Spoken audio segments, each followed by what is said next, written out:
In today's video, I'm going to teach you how to add bills in QuickBooks Online. By the end, you'll know exactly how to record a vendor bill so it shows up in accounts payable, tracks the due date, and keeps your expenses organized for accurate reporting.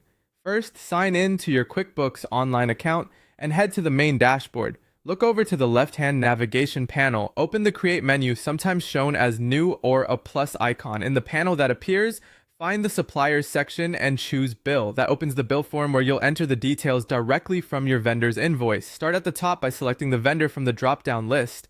If that vendor has payment terms set in their profile, QuickBooks will bring those in automatically. Enter the bill date exactly as it appears on the invoice. Based on the terms, QuickBooks calculates the due date. Adjust it if the invoice shows a different deadline.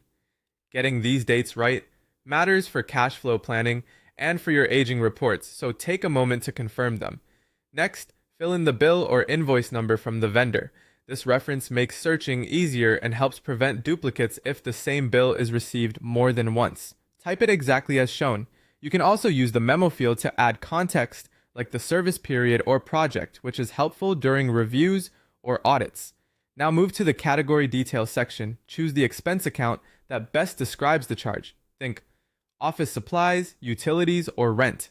If the bill covers multiple types of expenses, add extra lines and split the amount so each part is categorized correctly. Include a clear description on each line to explain what the charge is for. Enter the amount for each line, and if your organization tracks tax on expenses, make sure those fields match the vendor's invoice.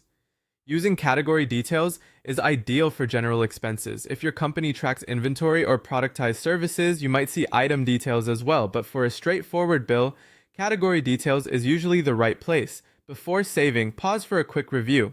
Vendor name, bill date, due date, bill number, categories, descriptions, and totals. Consistency here reduces cleanup work later and keeps your profit and loss accurate. When everything looks correct, click Save. QuickBooks records the bill in accounts payable and adds it to your list of unpaid bills, so it's ready when you schedule payments. And that's it. You've added a bill in QuickBooks Online, keeping your expenses organized, avoiding duplicates, and staying ahead of due dates.